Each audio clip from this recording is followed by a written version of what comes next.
Well, good morning, and welcome to day 2 of retiring well with my car hostage. Also known as my mom. And the chauffeur. If you are not aware, we're on a 16-hour drive from Texas to Arizona, and we had nothing better to do than discuss the complicated topic of cryptocurrency and While I'm being held hostage. That's right, yes. So if you missed yesterday, video 1, the first part of our trip, we talked about the trouble with custody in cryptocurrency, either holding it yourself or having someone hold it for you. So if you didn't watch that, circle back and see the first video on why cryptocurrency is difficult to hold on to or have someone else custody.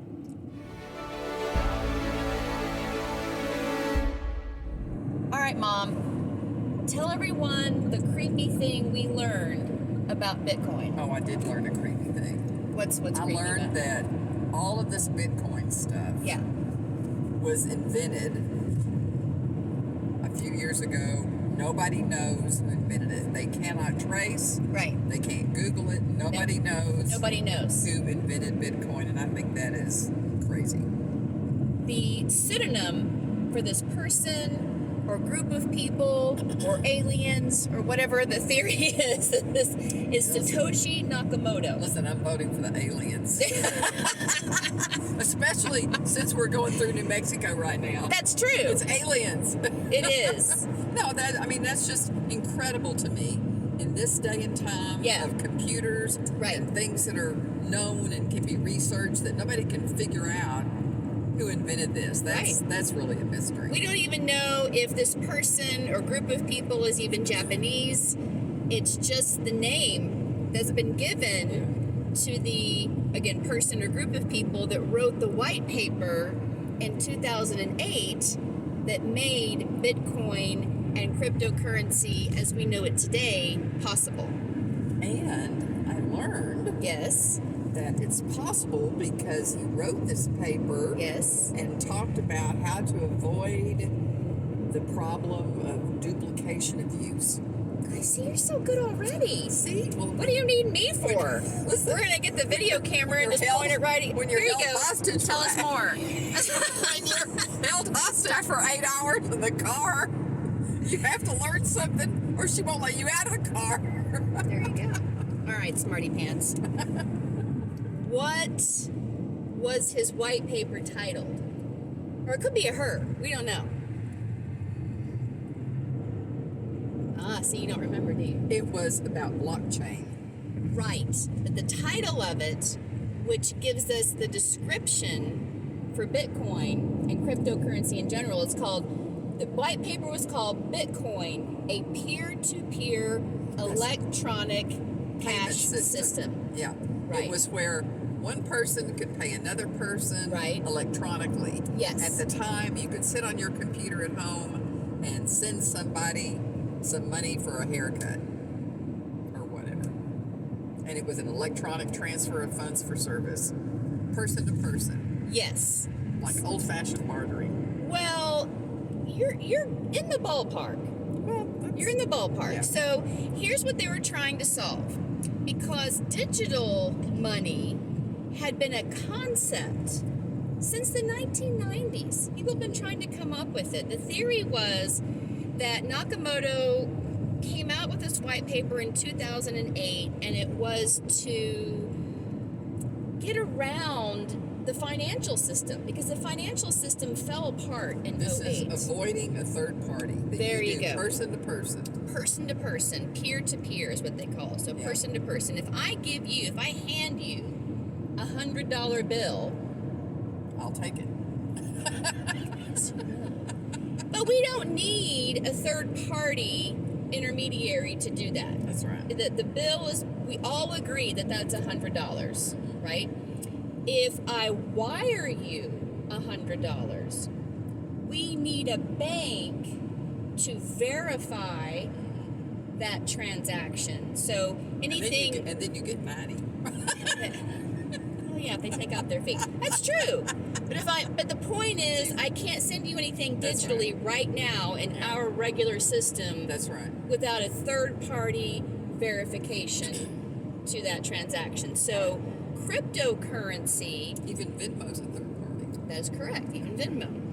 Cryptocurrency was coming along to get rid of that third party and make it so that, just like me handing you a $100 bill, any kind of digital transfer person to person could be verified without the use of a bank. That's right. The difference between digital money and cryptocurrency is cryptography. And cryptography is at the heart of blockchain. Really what Nakamoto did was come up with the blockchain. It's kind of like writing a computer program. Yeah, exactly. What do you remember of the blockchain? How would you describe it? The blockchain, building a blockchain is how you get Bitcoin.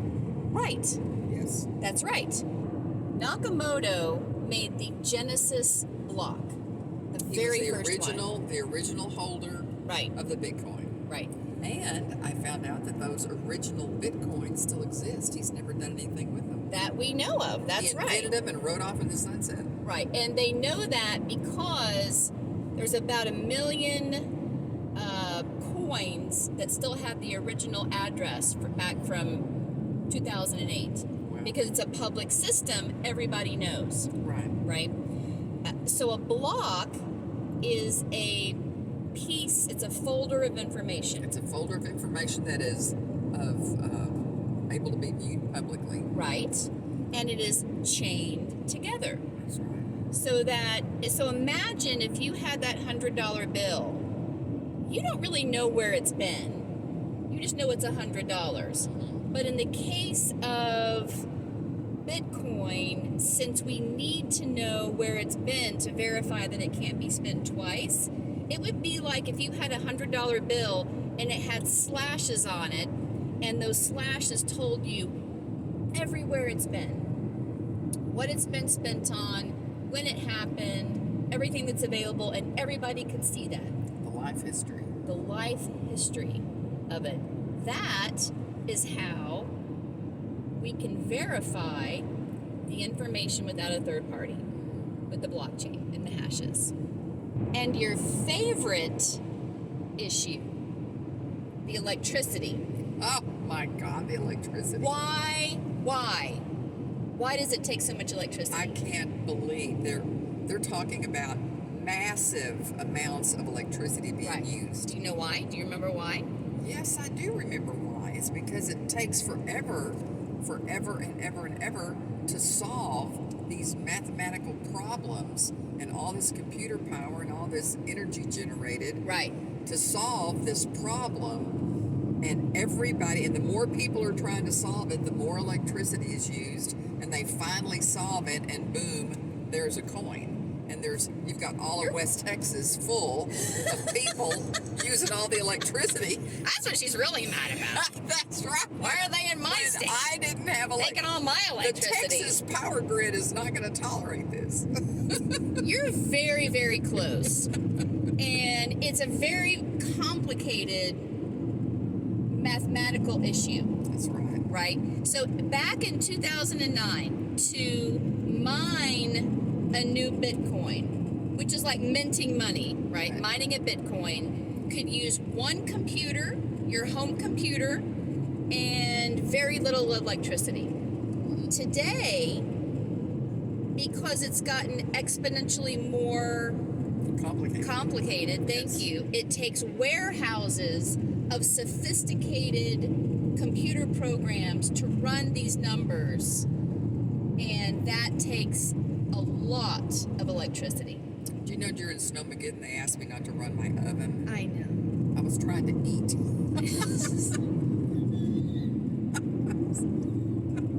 So the one thing that's a little bit different, it doesn't take a long time to solve the problem. And it's not a mathematical problem that they're solving like what we saw in the movie Hidden Figures, Right, where they're right. trying to solve the math to launch someone into space and return them back to Earth safely. It's not that kind of math. It's actually more like winning the lottery. There is a 64 hexadigital number, which we can't even explain what that means. Just know that it's very, very large. And nobody knows what that target number is, but you have to come up with a number that's lower than that. And so to verify, the computers have to run and run and run and run like you're rolling a dice millions of times a second to come up with this very, very, very large number. Like the mega Powerball. The odds are in the trillions that you're going to meet it. But the computers can do it so quickly, and that's what takes all of this electricity and all of this power to verify the transactions and then to also mine new Bitcoin. And Nakamoto made it so that if it was more financially lucrative to be a Bitcoin miner and verifier than it was to try and steal Bitcoin. So that's what's really incredible. Every country has different rules around cryptocurrency. If it's legal or not legal, it is legal in the United States. Right. We know that. Do you remember how it's taxed? It's passed. Taxed. How is it taxed? It's taxed when you do a transaction and you have more Bitcoin than you had when you bought it, you have to pay capital gains on it. There you go. Very good. See, you're doing great. So it's taxed as an asset. Yeah, okay. It can be taxed as income, but very few people use it as that. So let's say you produce a service and you will accept Bitcoin for your service. That would actually be income. Very few people do that. Right now, it's used less as an actual currency and more as something that's speculation. Like an investment. Exactly. So if you bought it at $15,000 and you sold it later for $20,000, you would have a capital gain of $5,000, right, for each And that's coin. taxable. And that is taxable.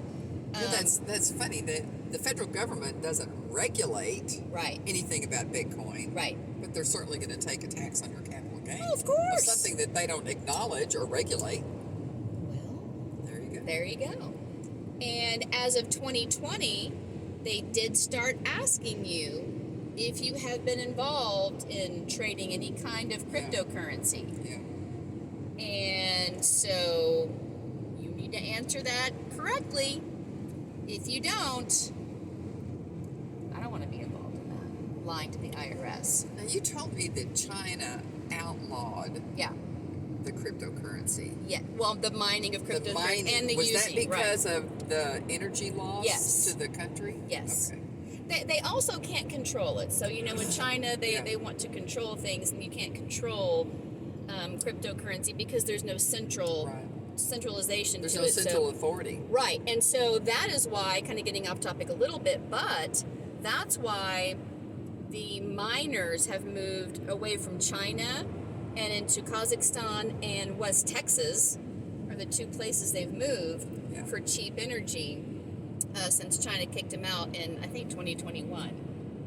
Right? But getting back to the taxes, that's what a lot of people don't realize is that if you are holding your crypto at an exchange and you sell it, you will most likely get a 1099. Wow. And if you get a 1099, the IRS got a 1099. So they know. They know. Even if you didn't, because there are some exchanges that are not sending 1099s, you still need to be honest about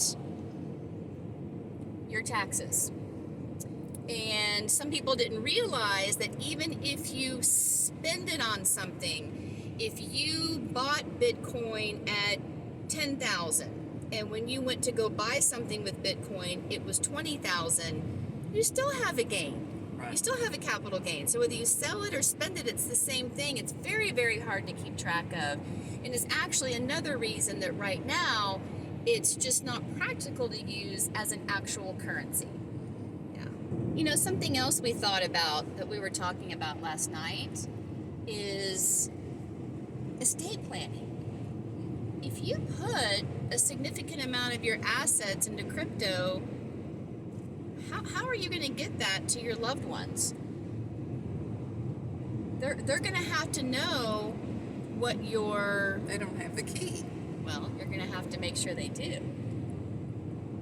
That goes back to the custody of yesterday, right? All the things we discussed about if Who you can hold have it the yourself. key? Who can't have the key? Right. So you're still going to have to tell someone where it is, how to access it, and did I say this already? That we learned that 20% of all of the cryptocurrency Is locked. Gone. Unavailable. Yeah. Gone. That's incredible. It really is. That's incredible. And it's not even done. And already 20% of it is not going to ever be in circulation because the passkey they've shown water damage on some of them if you can't read it. Some were accidentally thrown away into a landfill. If it's gone forever. That is like losing a sack of money. Yeah. And here's the other interesting philosophical point about cryptocurrency right now. Why did it all start, Mom? Well, because it was desired to have a digital system of money. Yes. So that peer-to-peer payments could occur Right. without third-party interference, regulation, or validation. I'm so proud. I'm so glad.